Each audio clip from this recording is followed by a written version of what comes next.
السلام عليكم ورحمة الله وبركاته. الحمد لله الذي نحمده ونستعينه ونستغفره ونؤمن به ونتوكل عليه أما بعد. அன்பிற்குரிய அல்லாஹ்வின் நல்லடியார்களே, அன்பு சகோதரர்களே, நாம் தொடர்ச்சியாக பார்த்து வரக்கூடிய துஆக்களினுடைய திக்ருகளினுடைய தொகுப்பில் இன்று நாம் பார்க்க இருக்கின்ற விடயம் என்னவென்றால், இன்றைய தினம் ஜும்ஆவுடைய நாளாக இருந்து கொண்டிருக்கின்றது. இந்த ஜும்ஆவுடைய நாள் ஃபஜ்ருடைய தொழுகையை தொழுதுவிட்டு அதே இடத்தில் அமர்ந்தவர்களாக இந்த துஆவை ஓதுவோம். யார் இந்த துஆவை ஓதுகிறாரோ அவரை விட பாக்கியம் பெற்றவர், அதிர்ஷ்டம் பெற்றவர் வேறு யாரும் இருக்க மாட்டார்கள். அந்த அளவுக்கு சிறந்த ஒரு துஆவை தான் நாம் இன்றைய வீடியோவில் பார்க்க இருக்கின்றோம்.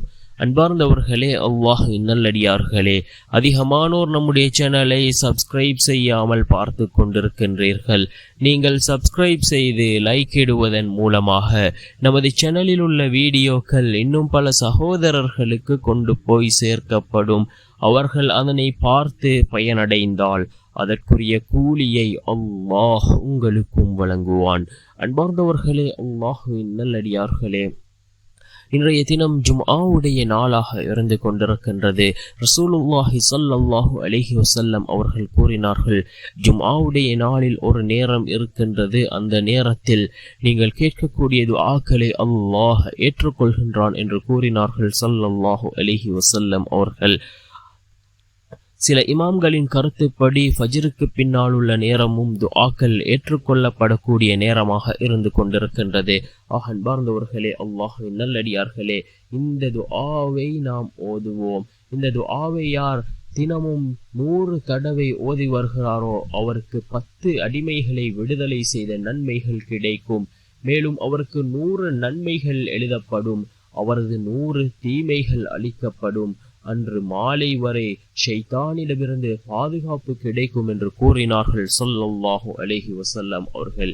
என்ன துஆ என்றால், லா இலாஹ இல்லல்லாஹு வஹ்தஹு லா ஷரீக லஹு லஹுல் முல்கு வலஹுல் ஹம்து வஹுவ அலா குல்லி ஷைஇன் கதீர். லா இலாஹ இல்லல்லாஹு வஹ்தஹு லா ஷரீக லஹு லஹுல் முல்கு வலஹுல் ஹம்து வஹுவ அலா குல்லி ஷைஇன் கதீர். வணக்கத்திற்குரியவன் அல்லாஹ்வை தவிர யாரும் இல்லை. அவன் தனித்தவன், அவனுக்கு நிகரானவன் வேறு யாரும் இல்லை. ஆட்சி அவனுக்கே உரியது, புகழும் அவனுக்கே உரியது. அவன் அனைத்து பொருட்களின் மீதும் ஆற்றலுள் உடையவன் என்று பொருள்படக்கூடிய இந்த துஆவை 10 தடவைகள் ஓதுவோம். உங்களை விட இந்த துஆவை ஓதியவரை விட பாக்கியம் பெற்றவர்கள் வேறு யாரும் இருக்க மாட்டார்கள். அந்த அளவுக்கு சிறந்த ஒரு துஆவாக இந்த துஆ இருந்து கொண்டிருக்கின்றது. ஜும்ஆவுடைய நாள் ஃபஜ்ருடைய தொழுகையை தொழுதுவிட்டு இதனை ஓதுவோம். அல்லாஹ் ஜல்ல சுப்ஹானஹு வ தஆலா இந்த துஆவிற்கு என்ன சிறப்புகளை வைத்திருக்கின்றானோ அந்த சிறப்புகளை அடைந்தவர்களின் கூட்டத்தில் அல்லாஹ் நம் அனைவரையும் சேர்த்தருள்வானாக. ஆமீன்.